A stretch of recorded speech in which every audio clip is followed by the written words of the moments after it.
15, do not act following customary beliefs. This is like a lot about training too. So question everything. Do not follow tradition blindly. Just because something is accepted as normal doesn't mean it's right. He had a two-sword style, Ichiryo or something like that, but it was revolutionary in the time, right?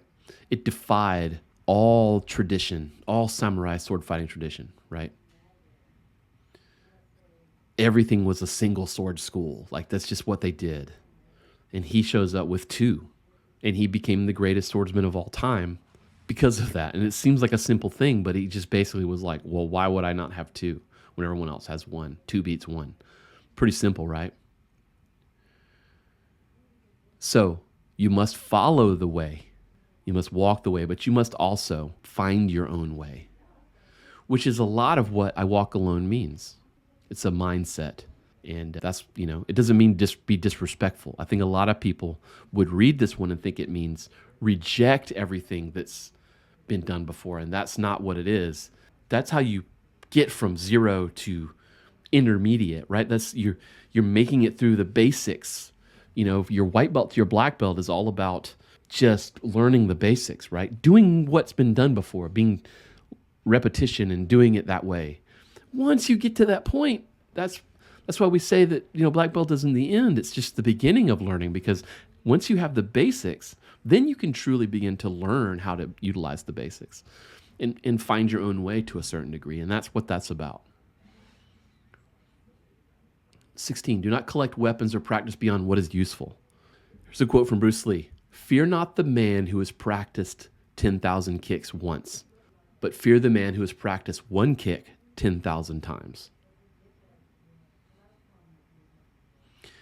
A warrior doesn't hoard weapons. We master a couple deeply. So this philosophy mirrors a lot of special forces training, where we master a small, lethal skill set and get really good and deep at that one thing, rather than being mediocre at 100 things, right? That's why you don't see, a lot of these guys learning, high-level marksmanship and high-level airplane or piloting and high-level boating and high-level parachuting and high-level demolitions and high-level driving, right? And jiu-jitsu black belt. Like you pick one, right? It's this idea of this in development, web design development. We have this concept called the T-shaped individual. So, a generalist is like, it's like a straight line or a thick line, right? A generalist is good at, a lot, or a generalist is decent at like a lot of things, right? A specialist is only good at like one thing. So theirs is really deep, but it's not really wide, right? But that T-shaped individual that is generally good at a lot of things, but at one thing they're very excellent, and then maybe another thing they're kind of halfway excellent, right? And that's what makes you lethal from this thought. And I happen to agree, right? So you focus on what's really, truly effective, right? Whether in business, martial arts, or personal growth or whatever. Specialization will win battles. I've seen it in business too.